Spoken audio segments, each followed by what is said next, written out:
You and I were talking a little bit about constitutions and Dharma and how we don't want to really imitate someone with a different constitution dharmically. Yeah. Uh, yeah, So I think, go ahead. well, naturally, I mean, Pittas being more driven and having more of that sense of vision, and uh, they tend to be more of like the type A's that really go out and they're the perfectionists and the workaholics. And so those people, I think, naturally are drawn into more leadership positions where they will get more done and seemingly be more accomplished, I guess. But I mean, I know No, that's a that's a rule. good way of like measuring, like for like external measures of success. They'll also burn out, Right. and they'll Totally. also Never be create satisfied. never be satisfied. They can also isolate themselves. Yeah. It's I always think of like the arrow has a point, Yeah. right? Which is really different than like a water droplet. That like a water droplet actually it's a circle and it connects to the other Yeah. water droplets. So it's really sticky. Water people, kafas are really Yeah. sticky, but then they can just be like water goes down, so they can easily just become complacent. So that's the biggest dharma trigger for kafas is Yeah. complacency. And then vatas, their energy goes in multiple directions. Their energy dissipates. The wind scatters the leaves, right? You have a big leaf pile, and then the wind comes through, and then leaves are everywhere, which is really cool for experiencing a lot of different things, and it's Yeah. very exciting. Yeah. But then it can go to Lack of direction. I think often they don't stick with one thing for long enough to really bring it to a certain level, maybe. exactly. So if we know what we're if we know who we are and what we're dealing with, and then if we have a role model with the same constitution, that can be really helpful. I mean, if they're functional, right? If they're really like multi Yeah. multifunctional, so they like you like what their family life looks like, and you like what their body looks like. I think it's really important. Yeah. Their health habits, you like their style of leadership. I think it is really important. So this came up on the YHC forum because someone was like, "Hey, I decided to not do a launch to fill my next yoga health coaching group, uh, and but I'm gonna fill it in January." And what I really liked about this, so this is she's Vata Pitta, and what I really liked about it is she actually like she checked in, she kind of checked her own reserve. So Vatas have way less of a reserve than Kapha Pittas or Pitta Kaphas or even in kapha vatas, that can be a difficult concept. We should talk about that too, because that can be difficult to manage. Uh, and and she checked her reserve, and she's like, I would rather instead of letting the leaves all scatter, I'd rather put all my energy into something that's happening in 6 months and slowly build it, which is really a kapha behavior. Like I'm going to build this slowly, bit by bit, day by day, which was good for her because it allowed her nervous system to really relax. So what she may find is that she would rather do 2 launches a year, 2 courses a year, and have twice as many people in it, or charge twice as much, like make the same income or make more because her energy is concentrated. She's going to deliver a better experience, right? And then she's not like trying to do a lot of different things at the same time. A pitta kapha or a kapha pitta is much more suited to doing multiple things at the same time. They're less often inclined because they have a lot of either pitta focus or they have a lot of kapha of like enough is enough. Yeah. Yeah. Totally. Yeah. I think recognizing what you really need and being honest, because I think there's a lot of often external pressure of doing things a certain way. Especially if you have role models that are different constitution than you are, and like you said, like just thinking like you have to do it their way. But yeah, there's so much. Just that's I think one of the beautiful things about knowing your dosha and of Ayurveda, and know it recognizing that you are different, that you need different things, and that it's important for you to do what's appropriate for you and good and healthy for you. And yeah, the vata, like giving themselves permission to, do a little less and, focus on just try to focus on just a couple things, although that goes against the tendency, but Right. Well, and it's all going to go against the tendency, right? right. So the kapha has the most endurance and is the most like, hey, it's all good. I don't got to do nothing. Like my dharma is It's all good. Yeah. Right? And then the pitta tendency is like, I'm going to go, go, go, go, go, and then I'm going to isolate and burn out. And we've already discussed how like the real juice is in interconnectivity. Like that's where the real impact is like the more connected we are. So what is the pitta going to do? They're going to like all by themselves with no friends because they worked all the time, right? And no one likes them because they're so sharp. Like they're literally like a pointy edge of the pencil, right? And so we can see that like, okay, so the vata scatters, the pitta gets like way too sharp and directional and less connective, and the kapha goes like imbalance, gets like super just like, hey, it's all fine. Like my husband's very much like that, and I'll be like, this is not actually fine, like that, like Yeah. and and it often takes that to like, and this is where we're all in balance with each other. It takes those things. It takes someone pointing out to the pitta like, hey, you are an a-hole, and then that person being like, oh, I am. Yeah, yeah, because we're not even often aware from the, how people perceive us. And we want other people to be a little bit more sharp and on it and just saying what they think instead of hiding under all these layers. Or instead of like reacting so much to something, it's like, oh, I didn't even mean that. It's like, what's the... Yeah. Yeah, just that level of integrity. I think that's something that I'm just working on, is more honesty in communication. And kind of like modeling that, so hopefully people around me will also be honest with me. Yeah.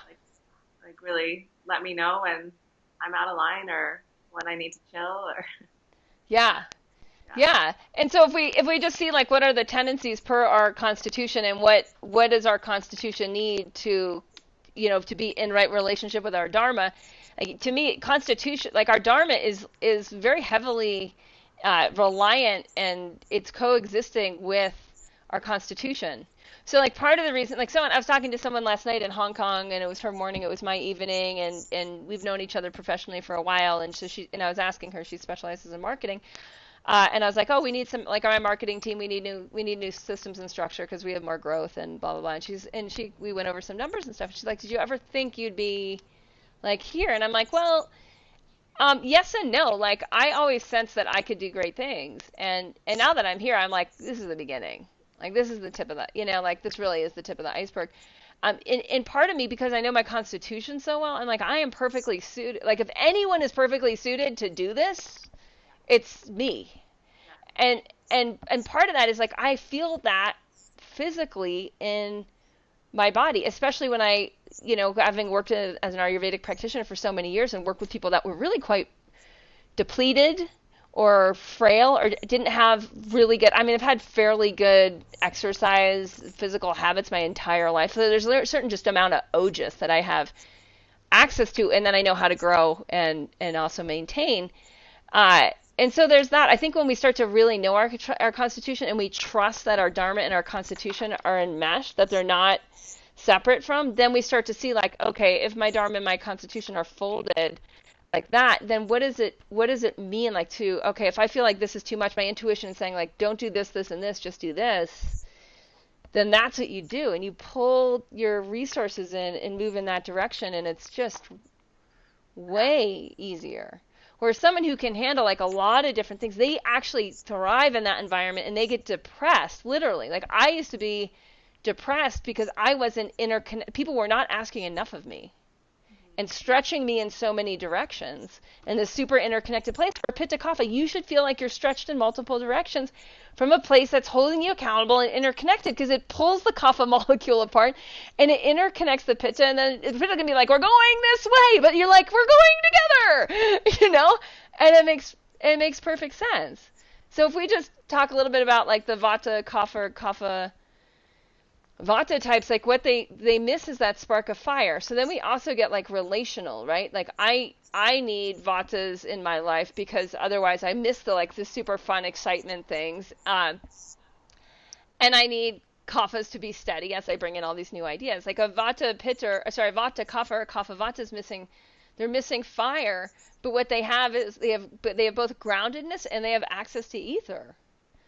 And so, as long as they're surrounded by fire people that get them, in a direction, and I see that the course communities that I co-create, that enables people that have kind of feel like, when I really think of the Vata Kaphas or the Kapha Vatas that I've worked with, like the community of we're going here together helps them so much. And then the community finds out like, oh my God, these people are so insightful and so, nurturing or nourishing in ways that like really round out the community. And then those Vata Kapha Kapha Vatas learn how to be that, whether they're the like super etheric Vata types that they actually are able to then channel that insight into the rest of the community, or they're just a really nurturing Kapha types that are able to then like basically love on the community and build their Dharma through that, of like, oh, this is my role, oh, this is who I am. And it gives them that direction to know how to show up, instead of feeling like, I don't really get,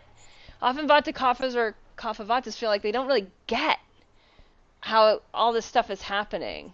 Right. Yeah, I think just the encouragement, like you said, of having a vision and creating a focal point of, and being in that community of like, what are you working on? Like, what are your goals? Like, what's the vision? Like, what? Yeah.